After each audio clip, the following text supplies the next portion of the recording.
Hello, everybody. Welcome to the Write or Die Show. I'm your host, Randi-lee. On the show, we interview other writers and we talk about mental health from their personal journeys. If you have not already hit that like and subscribe button, go ahead, do that now so that you never miss an episode. Hi, welcome to 2025.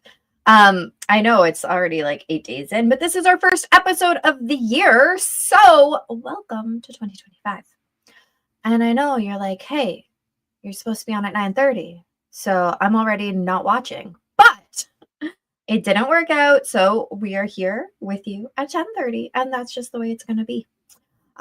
So with us, well, first, actually, I wanted to announce that this year we will be trying to do more episodes of the show, just like in our first year. So the first year that I had the show, we did 2 episodes a week, but I wasn't working, so it was easier.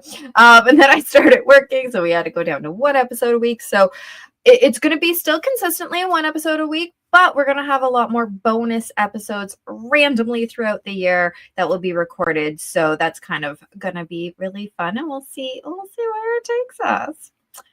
Anoozle, let's go and meet our guest. Welcome, Christina Braver. How are you? I am well. Thank you so much for having me. I'm so happy to be here.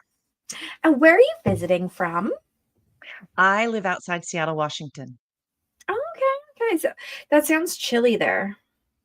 It is chilly. It's damp in the winter. So that's kind of tough. It's dark. January is the darkest month. So from a mental health perspective, everyone in this area takes vitamin D all year long on the regular. Every doctor is like throwing vitamin D at us. And and lights. One of the things that I do love, I love so many things about the Pacific Northwest, but one of the things I really love about this area is the town in early December, puts up all the sparkle twinkle lights, and they leave them up until early February because it's so dark. So, that the town is the world is sort of lit by twinkle lights for 2 months in the darkest I love it. That's awesome. Yeah, so that's really great. I want twinkle lights. That's all I'm thinking about now. Actually, so the other day, completely off topic, but the other day I was at, there's this cute little nutrition bar downtown. So I was at their little kickoff event, and my friend and I were leaving. And I had never been downtown at nighttime. Like, I work downtown, so I don't go at nighttime because I'm so done with downtown. But there was a Christmas Carol song coming out of City Hall, and I was like, oh, this sounds really pretty. This is kind of cool. I wonder if they do this every night. I have no idea, but it was cool. Those little things that sort of brighten up this time. I think it's important to kind of notice and appreciate those things. There's a casino north of here, about an hour north of Seattle, and they put on an incredible lights. Just like they have all these trees throughout their parking lot, and like, I don't know, 100 trees, and they're all lit up. Like every branch has lights on it of different colors. It's really like worth just going there for that. Nice. That's one of my favorite. My mom lives north of there, and I drive back and forth. That's my favorite thing to do is, look at the lights. Oh, I love that. I love it. I love it. Yeah, we have, because I live by Niagara Falls, they do a big light thing every year. It's not as good as it used to be. So when I was little, they had like a contract with Disney. So they actually had all these big Disney character lights and stuff. In the last, I don't know, 5-6 years, maybe, they no longer are allowed to do the Disney lights. And it's kind of boring now, actually. That's a bummer. I mean, they still have a ton of lights, and there's like moose and stuff all lit up. Like it's cool for more tourists or younger kids because they don't remember the good old days. But for those of us that remember when it was cool in Disney, it's kind of a letdown. Well, if you're ever over here, if you have an opportunity to come over to the Pacific Northwest in the winter, you can look forward to it. It will be dark, and it will be chilly, but Like the I said, I lights. live by Niagara Falls, so it's dark and That's true. chilly. Dark and chilly. So yeah, the twinkle lights are worth the effort. Awesome. Oh, good to know. So tell us a little bit about who the heck Christina is. Well, let's see. I'm an Aries. No, Wait, so that I means you're born in, actually, I have no idea. April. I'm an April, which I'm stubborn, but I think that's my biggest Aries trait. Uh, I I write steamy romance novels. I've been writing since 2020. I have a master's in clinical psychology, and I worked as a therapist for a few years right out of grad school, and discovered that that was not the job for me. I loved studying it. I loved learning about it. I loved diving into people's wounds and trying to understand how that was impacting their life now and how to help. And I love talk therapy and all of those things. But it is a rigorous emotional job. And I think in a lot of ways, you it's a calling. And while I felt called to a certain extent, I did not have the emotional mettle, I think, to really do it well and come out of it okay.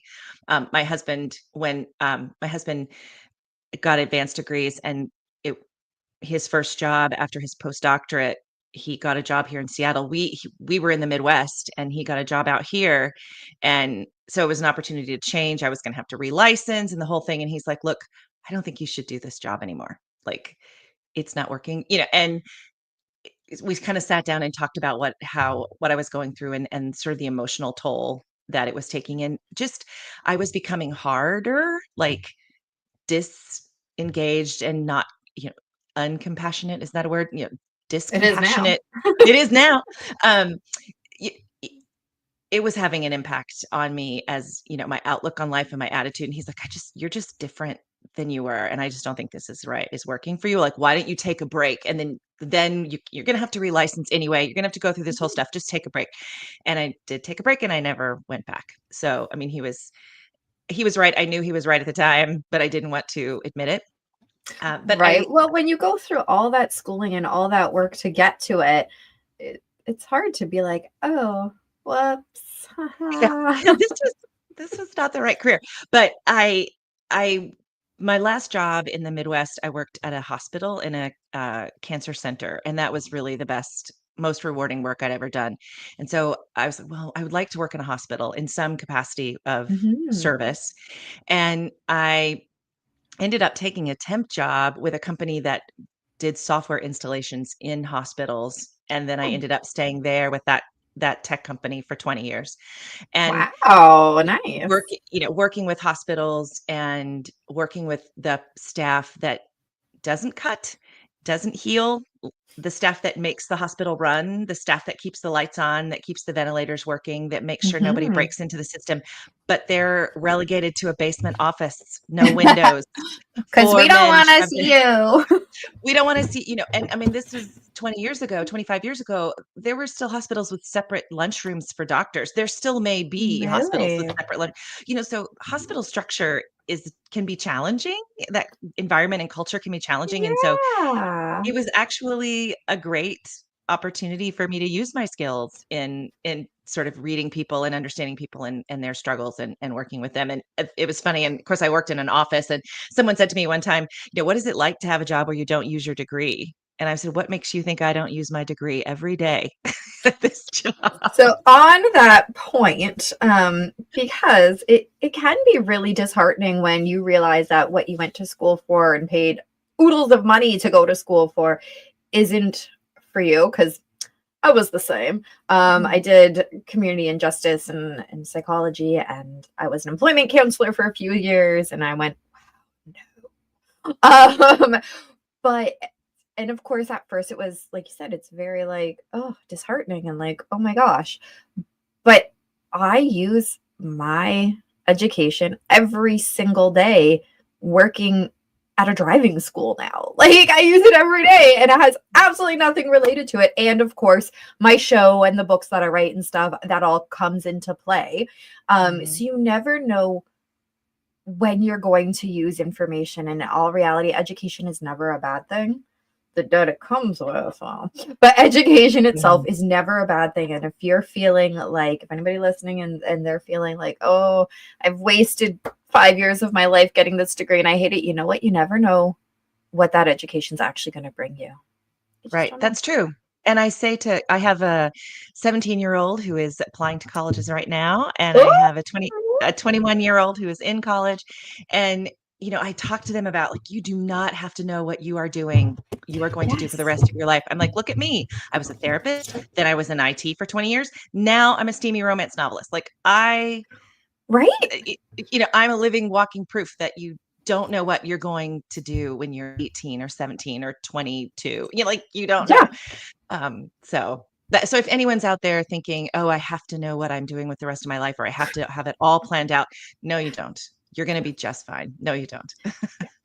So as and I think I've shared this story on the show before, but as an employment counselor, and I was in my 20s when I was an employment counselor, right? And so I'd have people coming who were laid off from a job they had done for 20 years. So they were much closer to like my mom's age.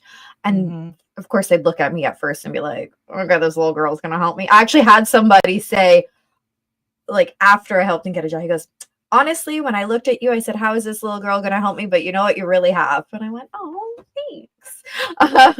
He was never mean to me, but just in the back of his mind, he was like, okay, little girl. But I would always say to them, no matter their age, I would always go, oh, what do you want to be when you grow up? And they'd be like, what do you mean? I am grown up. I'm like, nah, that's debatable. What do you want to be when you grow up? And sometimes I'd be, well, I've been in construction for 20 years, so I guess in construction. I said, that doesn't sound confident. Did you want to change? Like, I'll whatever job you want, I'll help you find. But do you want to change it? It doesn't sound like you really want to go back there. So that's, you could be, like you said, you could be doing something for years and years and change it up. People change their jobs all the time, and there's nothing wrong with that. Absolutely. I had a boss, a manager tell me once, as I was trying to make some job changes within the tech world.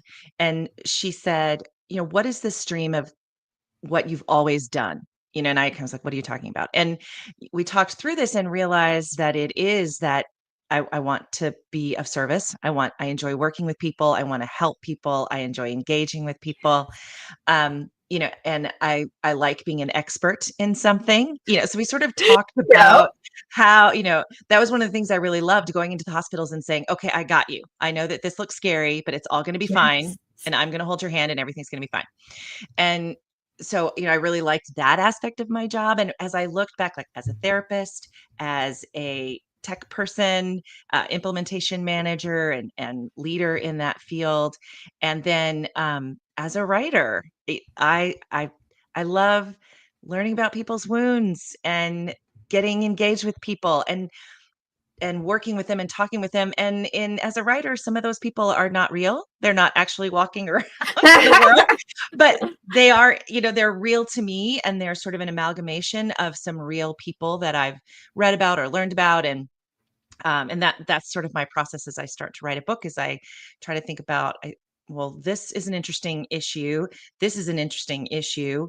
What if these two people had a romantic relationship? What would that look like? And how would that, how would that develop and progress? And so that is essentially what I've always done. And so being able to sort of find those things about yourself that you really like and enjoy can also help you feel like you are on a consistent career path, even though you're doing therapy, then tech, then things that are so completely unrelated to each other at face value. It's the feelings that you get from it, and it's what's the word? The values that you put that you have. Everybody has different values. So jobs can be different, but your values can match with multiple things.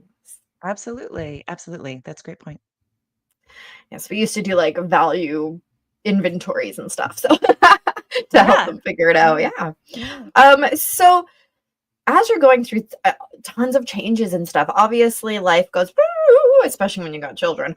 And so I would just want you to take us back to wherever in your story makes the most sense. So to delve into some of this mental health stuff. Absolutely. So, well, I've always been a kind of a low grade anxious person. I grew up in the southeastern United States, and as a woman, a lot of stuff in that culture, Mm. particularly with women, and you can't, whether or not you hear it overtly, it's in the air. A lot of pressure, and women, I think, around the world, I have to be thin, I have to keep a good home, I have to keep my husband happy, I have to have a job, I have to You have eat to right, do it all. everything, and it was just too much to try. For a long time I kind of kept up with what I was supposed to be doing, but that didn't last forever. It got harder, and then of course children came along, and that's a whole different. I no longer had control over my world. There were these two Yes. rogue individuals doing things that I was not happy with, and they would not come in line. And it was very stressful. And so then around 2015, 2016, I started having signs of early perimenopause, which I Mhm. knew. I was having things like hot flashes and things like that, which I knew, but I really didn't know very much about menopause and how it impacted us. And then in 2017, I really had an issue. I fell into a pretty deep depression. Um, as a psychology professional, I knew academically what was going on. I had suicidal ideation. I knew what that was. I was never really a threat to myself because I understood what was happening, but it still was unpleasant, to have those feelings that you felt in your Yeah. bones that the world would just be better off without me in it. And feelings that you can't just go, oh, I know that's wrong because I understand it, so I'm just going to stop it. You can't. Like, that's just not Mm-mm. how it works. And the It's other like a thing, surgeon. It's like a surgeon doing yeah, therapy or doing surgery on themselves. You cannot yeah, therapize let me yourself. just cut out my Yeah, appendix here. I'm just It doesn't gonna. work. Yeah, mm-mm. Yeah. No, you can't do it to yourself. It doesn't work that way. No. And the other thing, you were saying that you didn't know really anything about menopause. And as a woman who eventually will go through it, it's not something that it's talked about. So, like, when we're young, and sorry guys listening, but this is important information if you ever have daughters. Absolutely Um, not sorry, guys. In fact, guys, turn it up and then bring your buddies in and let's all sit down and talk about menopause. yeah, but as a female growing up, we talked about menstruation. We talked about when you were going to go through puberty and what menstruation and periods and all the hormonal stuff then is going to be. They don't tell you, and nobody talks about what's going to happen later. I have heard it described, and only heard it this way because I was talking to somebody on my show. It's not like I was educated this way other than talking on my show. Somebody described it as your second puberty because of the hormonal changes. Hmm. And I was like, Yeah, oh. I mean, to a certain extent, medically, and this is a whole different rabbit hole I could go down, but medically, we just don't know a lot about. Comparatively, we just don't know a lot about menopause. Um, Research on women and women's health is very expensive because of hormone fluctuations, and most of the drug research that is done is only done on men and then applied to women, though women's Yes. bodies are very different than men's. And so from a medical perspective, industry, we are still groaning towards recognizing women. It was 20, I think it was 2020, 2022. Ambien is, I think, the only, at the time, Ambien became the first medication to have gender differentiated dosing because of Really? some tragedies. Yeah. So there was a lot of accidents happening, moms driving their kids to school. And finally, it sort of bubbled up that all these women had been on Ambien, had taken Ambien the night before, Oh, but women metabolize Ambien at I'm sorry, at one half the rate of men. So they were oh. still, had taken double the dose that a man should have because women can't metabolize it as quickly. So they were hopped up on Ambien driving their kids to school. So Wow. And they're just listening to what the doctor is telling them. absolutely, because the doctor is telling them to take this dose, and so Yeah. that sort of sparked, or if it didn't spark, it sort of brought it to the forefront that there is medically we do need to treat women differently. So we don't know a lot about women's sex drives. We want to treat them like men's, and so we're in the professionals like Emily Nagowski and many sex therapists and researchers are now really doing a lot of great work. But it was 2005 before we really understood the full location of the clitoris. 2005. We That's can put a map. insane. We can map our way to the moon, but we can't map the clitoris for like 50 years later. Like, Wow. it's not that we can't, but we just didn't. And so, Yeah. and menopause is just not something that we have spent years and decades learning about. So there Yeah. isn't as much information out there about menopause. And again, periods and all that stuff is, we've been taught from a sort of a sex negative culture that Mhm. anything about a woman's vulva and menstruation is dirty. Right?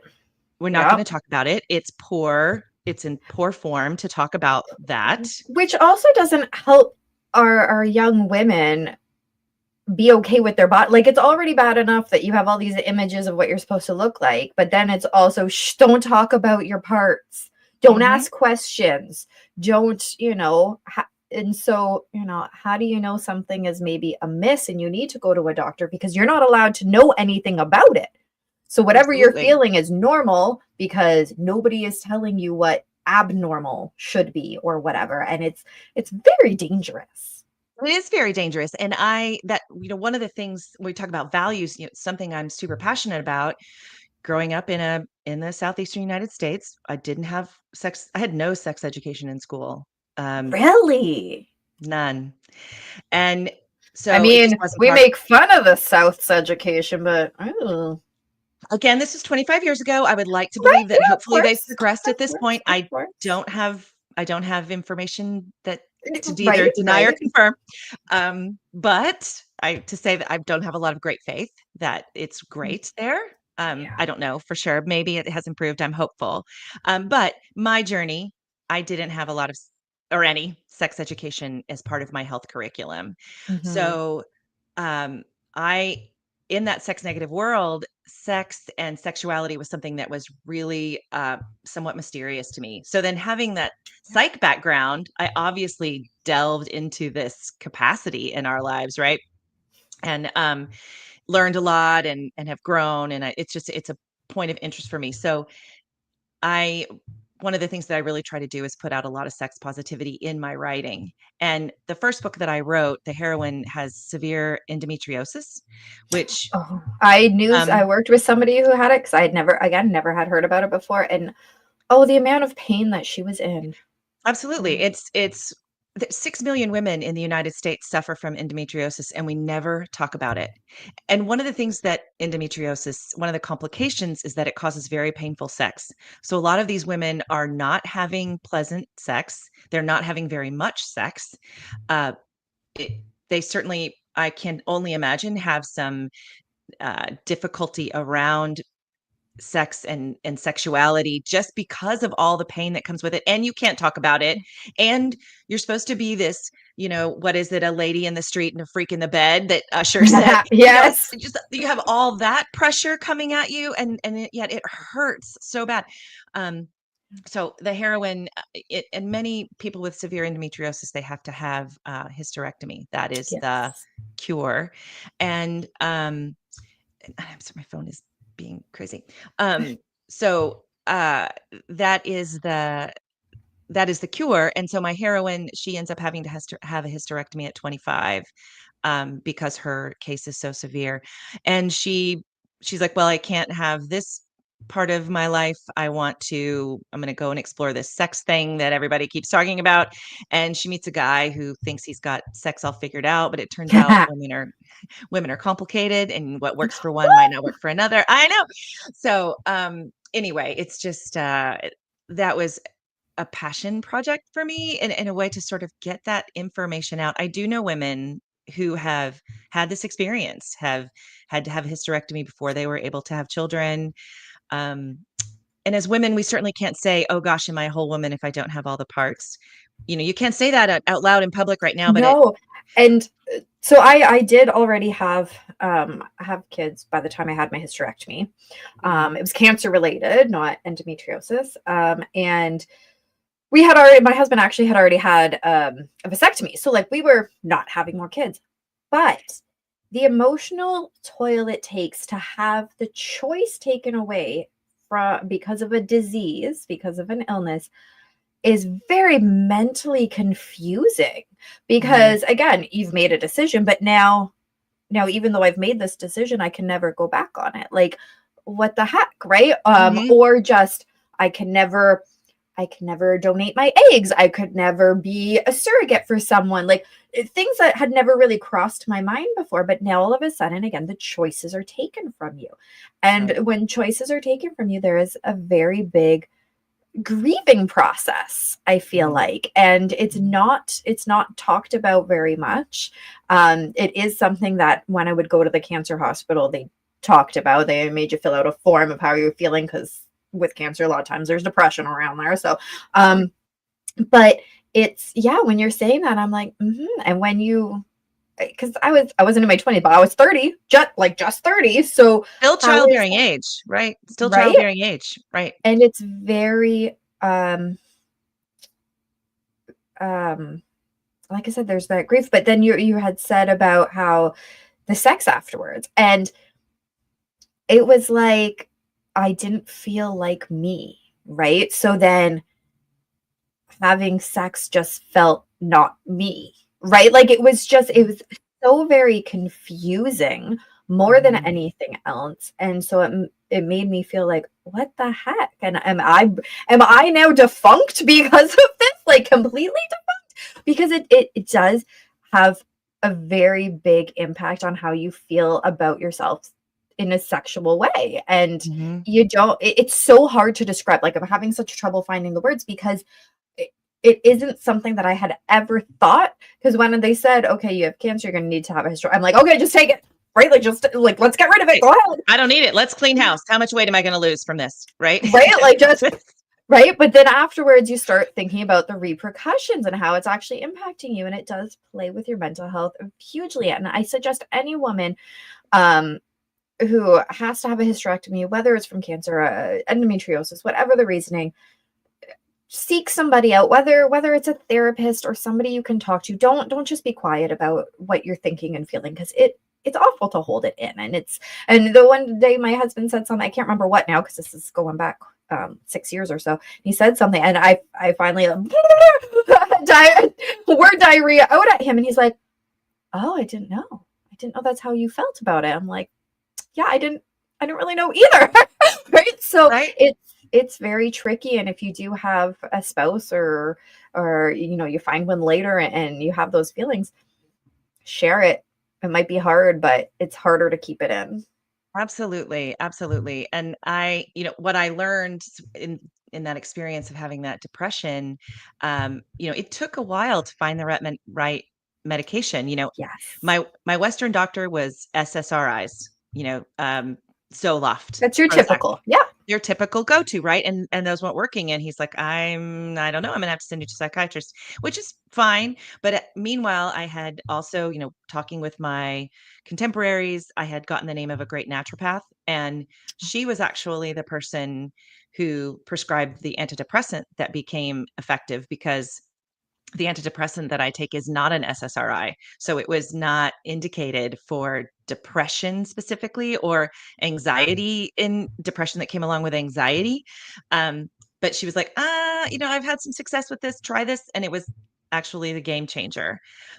Also, the game changer was hormone replacement therapy. And I know that that there are women who cannot take hormone replacement therapy, but there are many, many of us that can. There was an article that came out in the true, where as I was talking about before, women in medicine. There was an article, I think, that came out in the New York Times in 2001. Don't quote me on this, but it was a study that said that hormone replacement therapy led to a huge increased risk in breast cancer among a wide range of women. And so a lot of women were like, no, no, no, I don't want hormone replacement therapy. That study was not a no other researchers were able to replicate that study.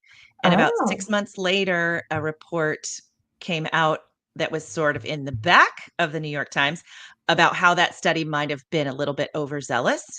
And it's a Ah. lot of women didn't see that. And so a lot of women are out there thinking now, and there are women who cannot take hormone replacement therapy because the menopause, right? I work with somebody because and she had breast cancer and it was a hormone related cancer. Right. So yeah, she can't take it because there is the risk of it coming back for sure. Right. And make sure, check with your doctor, but don't assume because you've heard that hormone replacement therapy causes breast cancer, don't assume that you're the person that that's going to happen to. Double check your work on that. Mhm. Also, hormone replacement therapy has changed a lot. I do take an oral progesterone at night that helps me sleep, which is fantastic. But my estrogen, and then I do also utilize testosterone. All of that is applied in my pelvic region. It's not something Oh, that is taken throughout the body. So I have creams and patches, all those things that are in the pelvic region. So it's right at the place where I need it, and that's mhm. less impact to my body throughout. So there's a lot of things that can be done, but women, we're not hearing about these things. We don't talk about these things, and so there's help, but women are not getting the help because they don't know it's there, or they're believing some information that has been debunked, but the Yeah. debunking was a little on the down low, right? So it's just a little it's frustrating. So any woman, as you are, if you are having hot flashes or you are thinking that you're heading towards menopause, please, I mean, speak with your Western doctor, your practitioner, but also seek out the care potentially of a naturopath or an alternative medicine professional. Speaking of naturopath, if you are going for one, because I've had one and he was fantastic, with the vitamins and all that, but I am now talking to a different one right now because she has a specialty in hormones. Right, so there is a difference. So again, do your research on it. There's different kind of strains, just like with your typical doctors. There's different, you got your family doctor, you got your pediatrician, you got your oncologist, whatever. Mhm. Same with naturopaths. They might have a Mhm. specialty. So if you're thinking it could be something hormone related, make sure you're seeking one out that has that background.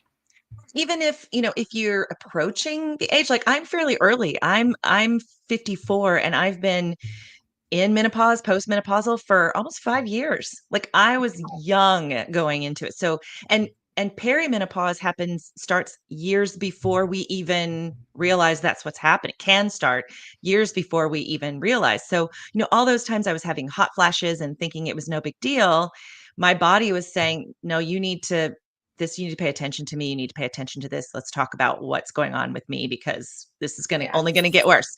So, so I just encourage you to seek help. And as far as like your husband saying, "Oh, I didn't know," again, thinking about men and medical research, men at puberty, their testosterone level spikes to a certain level, and studies show that it stays at that level until around 70 or 80. So men's Oh, hormone, their testosterone level really doesn't fluctuate, whereas women's hormone levels, estrogen and progesterone, and testosterone, we're kind of all over the place, depending on the month, the time of the month, and the age. and And that's why we're a little bit crazy.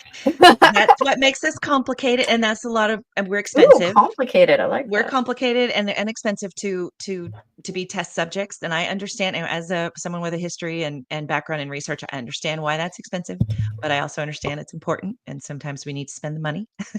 But Right. but so what men, I think my husband had a similar reaction. It's kind of like, oh, what? You feel what? I'm like, my hormones are all over the place. I feel out of control. I'm having hot flashes. I can't sleep. I'm so depressed. I can't stand it. And he was kind of like, what? you know, Yep. why? He was he was as lovely and considerate and compassionate as he could be, but it was almost like he was talking to an alien. He just Yes, didn't. exactly. It wasn't like, oh no, you're making it up. It was like, I don't know what to say and I don't know how to help. Right, right. I want to believe you.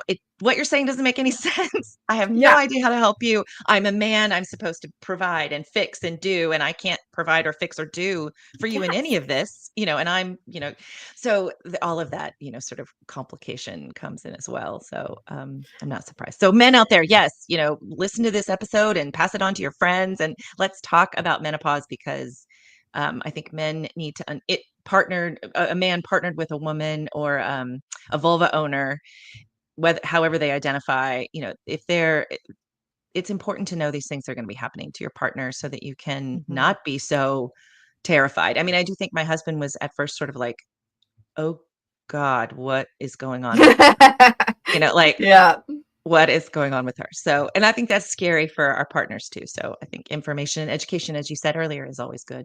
So for sure. Well, I didn't know. I never know where a conversation's going to lead. I always know kind of the topic because I always get everybody to do some questions, but I never know where we're going to lead. And I definitely didn't think we would just be leading into what we just talked about. But I think it was it's such an important topic. It's so important because it does lead to different types of depression and can make your typical depressive medicines not work.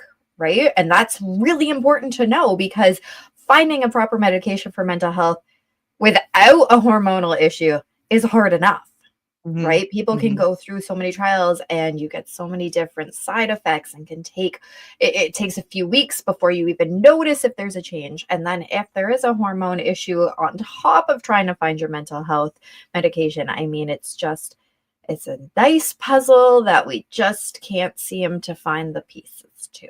And I think a lot of Western doctors, they just don't have as much information. Healthcare right now that's a whole nother podcast. Healthcare is in some challenging places, and no shade to doctors. There's a lot for them to know, and nobody can know it all. But I think a lot of our Western doctors, they just don't have the information. And my doctor sees a naturopath. Like my doctor is as open to those kinds of things. But even he was like, I don't know that I would have gone down this road, or he didn't have the capacity to go down the road that my naturopath went down, and who identified the right antidepressant and identified the hormone issues and identified a lot of those things that really made the difference in my care. And my Western doctor will admit, I'm glad that worked for you, because that is not a path I could have gone down, that I would have gone down with you initially. So yeah, I encourage people to sort of reach out and look at some different care options and talk to some different people, because there is help out there. Yeah, looking at the problem from different angles, it's really important. Absolutely. So I always like to pose a question to everyone. So your question will be, if you are talking to, I'm gonna make it tricky.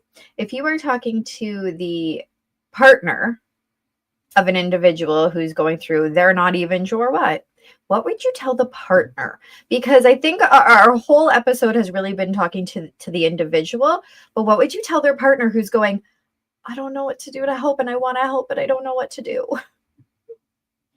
I would, such a Told great you I was question. making it tricky. No, such a great question and such a great opportunity, because a lot of what I write and what I talk about, what I write about on in my blogs, and articles on a platform called Medium, what I write about in my books, what I talk about on my podcast, is sex positivity, and I really try to look at it from both sides of the picture. So this is a great question. I'm going to make the assumption that the partner is male, or I'm going to speak from that the partner identifies as male. However, I want to recognize that all gender partners can feel this way. That I love my partner, I care about my partner, I want to help her, I don't know how.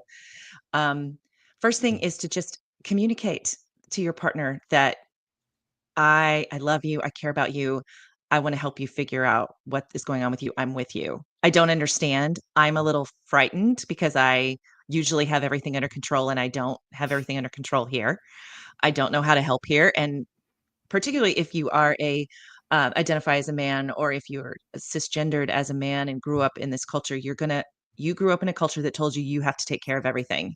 You're supposed to know everything. You're supposed to know how to please us sexually. You're supposed to provide for us. You're supposed to know all this stuff. It's just supposed to come with the penis, and it doesn't always. So it doesn't ever, actually. So all that stuff has to be learned, but recognize that you're living in a culture or in a situation where you have some expectations for yourself that might be outside of the bounds. And then I would say, encourage your partner to do some research. one of the things, and not necessarily around menopause, but one of the things that I talk about a lot in my work is um, sex positivity, particularly in people as we get older. Culturally, older people are not supposed to have sex, yet the research shows that the people having the best sex are long-term partnered older people over 40, over 50. Um, so Gotta say, again, that what doesn't surprise me.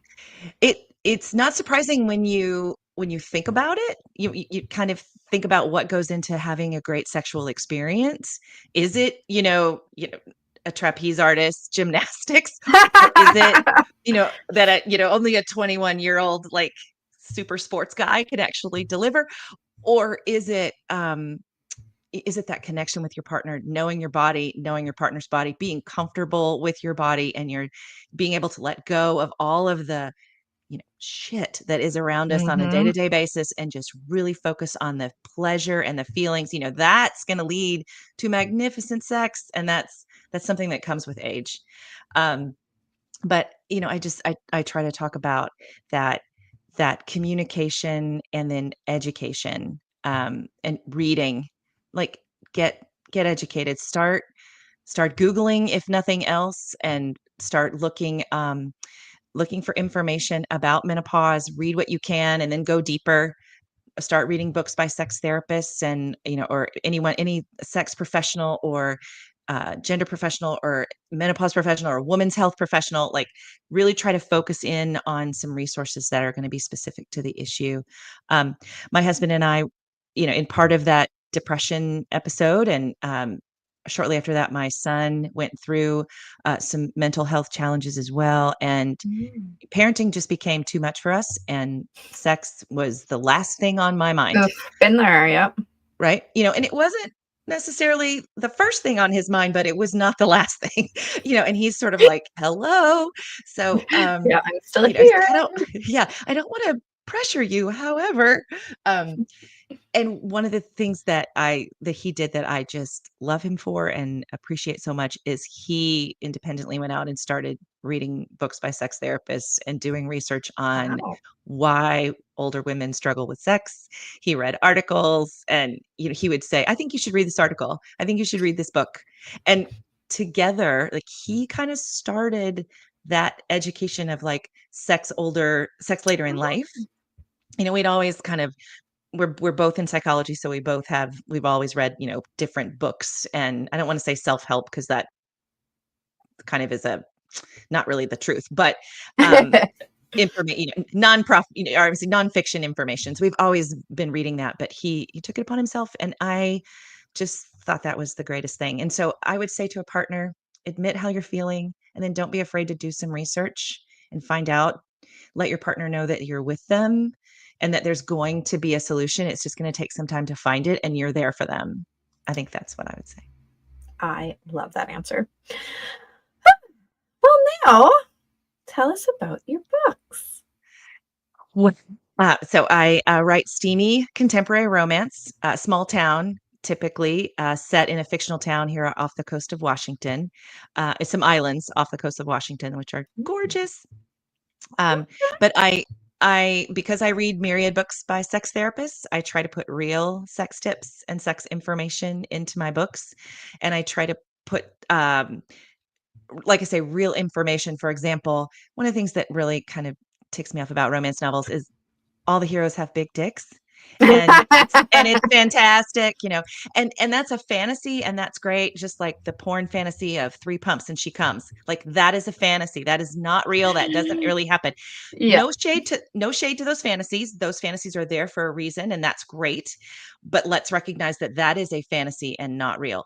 But some people watch porn or read romance novels and think that it is, or Mm-hmm. somewhere there's this message out in the world that big dicks are great. And the research shows us that actually women for long-term partners prefer more of the average size dick. They don't want a big one, because of pain, because of discomfort. That makes You're not sense that would be yeah. right. You're not going to go away for a weekend and have sex a couple times that night, wake up in the morning and have sex again, go to lunch, come home, have sex in the afternoon. You're not doing that with a big dick. You're just not. Your body is not probably going to enjoy that. Most women's bodies are not going to enjoy that. It's going to take some time to get used to that. But you have a more average size dick, it's all good. So a few of my heroes do have big dicks, but it's not as fun as it sounds. There's complications, there's complications with that. So I really try to put some of just those little tidbits. My books are romances. They follow the romance tropes. They follow the romance beats. It has a guaranteed happily ever after. They're not super angsty. There's a little bit of conflict, obviously, to move the story forward. Well, yeah, They're you would not need a little bit. right, but they're not, super angsty. And I encourage people to read them because they're fun and they're escapist, but also, maybe you might learn a little something about sex or sexuality. Women are different. Some women have different histories when it comes to sexual pleasure. So here's someone who, is has that back my first book with the woman who had endometriosis. No, here's a background that's common, but no one ever talks about it. So Yes. let's read about a heroine that could be similar to somebody out there it's not really represented by other heroines and other romance novels. So just try to do something a little different. Yeah, but they are steamy, 5+ explicit scenes. I write steamy because I think there's a lot that goes on between a couple when they are both figuratively and literally naked with each other. And let's be real, that's why people are picking up the romance books. Right. They want those, right? And also, yeah, hey, America, hey, listeners, hey, world, there's nothing wrong with liking romance.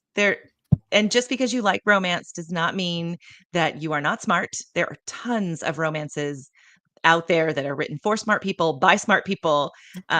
Romance has a taboo about it that is so So unearned.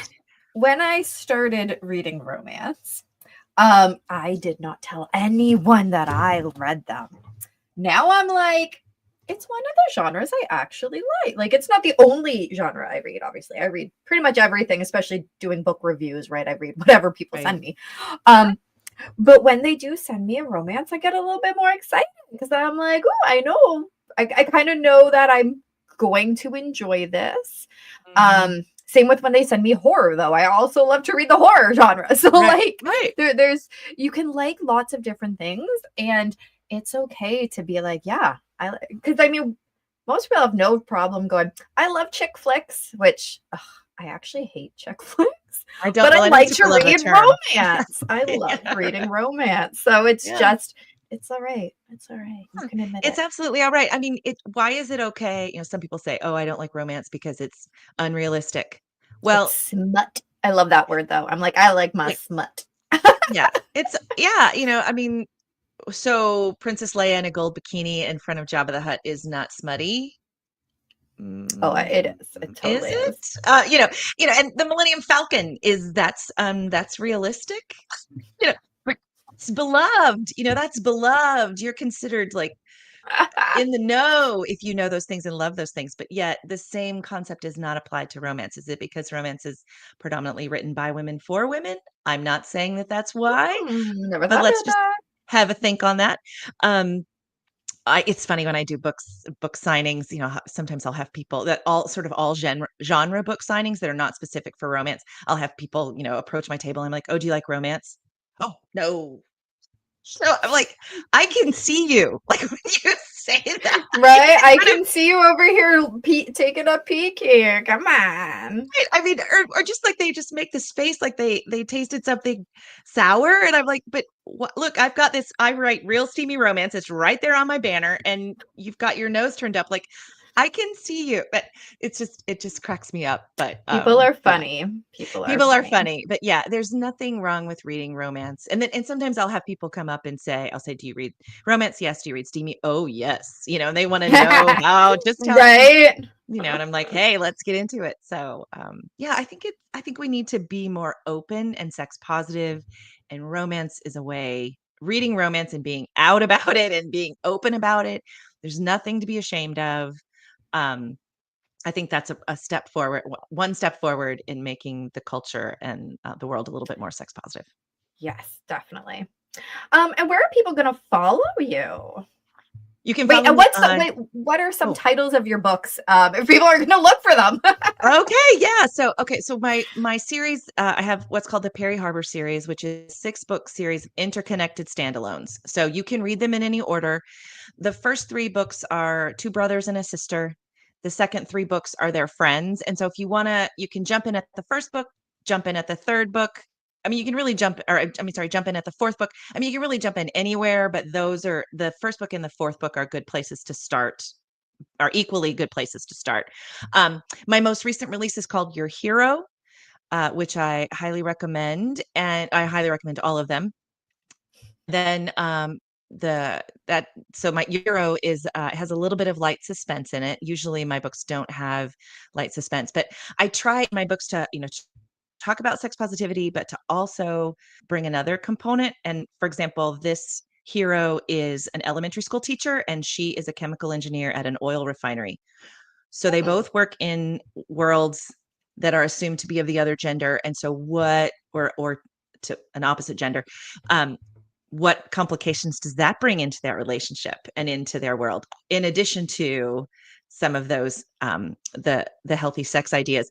My book Year One, which is book 5, she's a very interesting heroine, very woman forward, yet she likes to submit in the bedroom, which is very common, but it's not something in that a lot of women are willing to talk about, because we're not ever supposed to want to submit to a man. We're woman forward.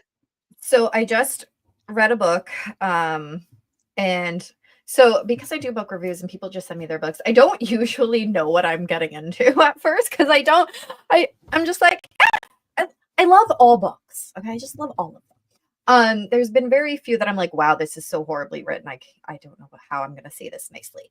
Normally I find something I love in every single book I've read. Like I said, there's certain genres I like more than others, but I just had this book sent to me and I just finished reading it. The review is gonna next week, I think. Well, maybe next week. It's soon, guys. But anyways, it was my first experience reading a book where, yes, it was more like a BDSM type thing, and she was submitting, and I'm like reading, I'm like, things I had just never thought of, which Right. brings a good point when you're talking about doing research when it comes to sex positivity, and how your books are putting in some of those tips and stuff, or little nuggets in there to think about. That's what that book made me do, because I had never thought about those things before, or whatever. I'm like, and it wasn't mean, it wasn't bad, but yeah, I was like, oh. So it is interesting to read different perspectives on these things. Absolutely. And BDSM is such an interesting concept as well, just because a lot of people, 50 Shades of Grey, everybody loved 50 Shades of Grey. Yeah, I never saw it or read it.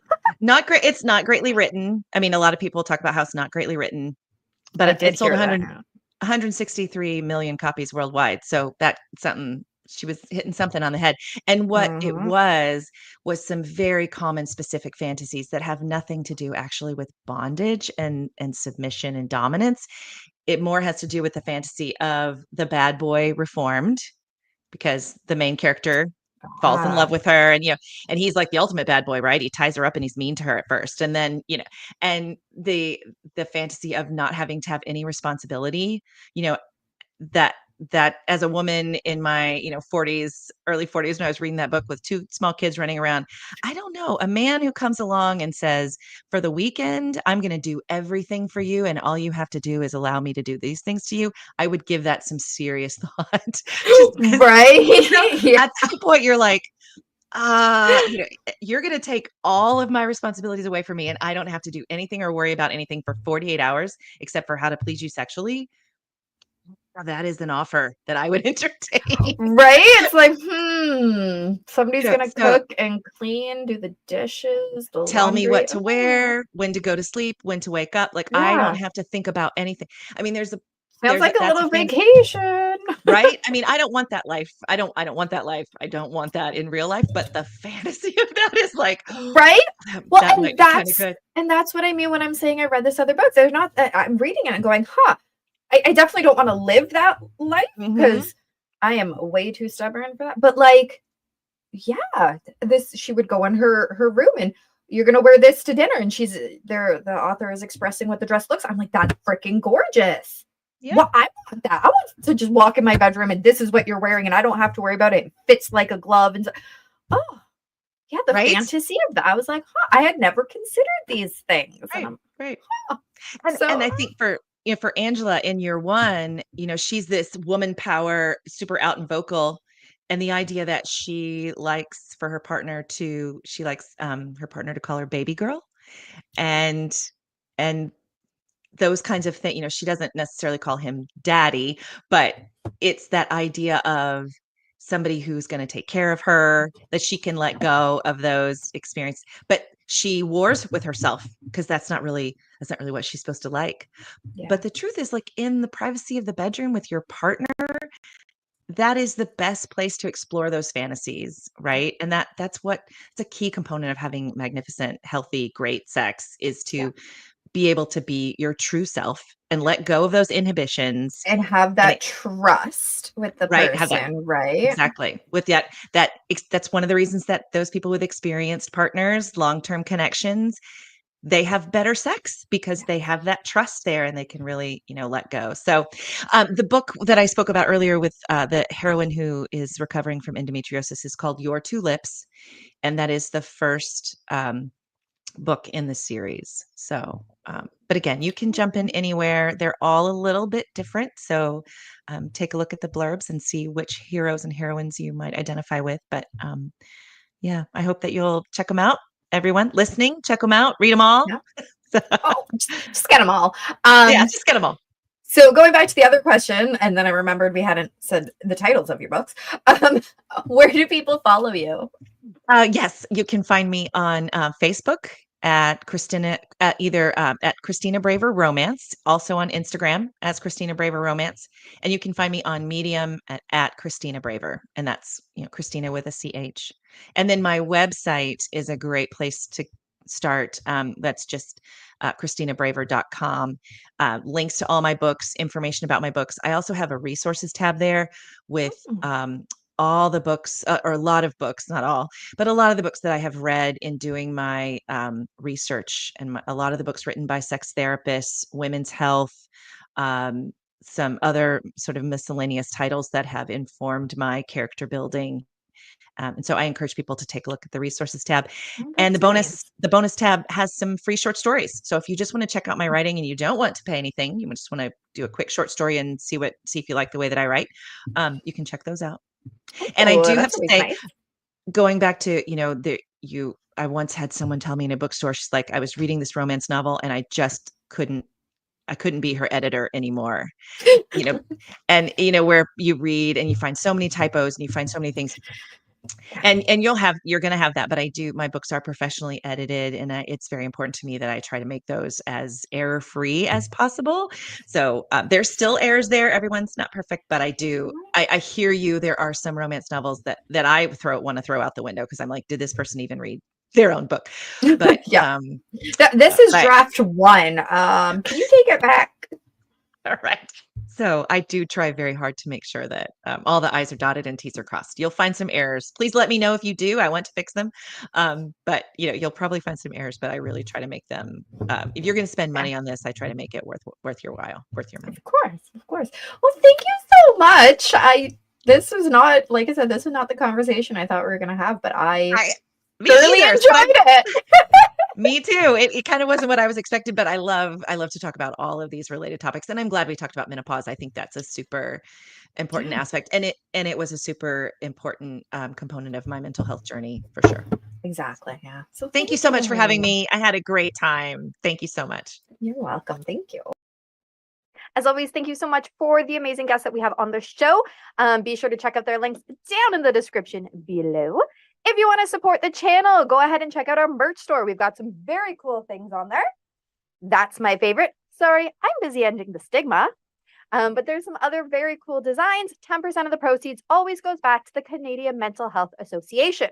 Be sure to follow us on Facebook at RB Media because we have some great new shows coming up and you never want to miss any of those episodes. And remember, the only way to end the stigma of mental health is to speak openly and honestly. Bye.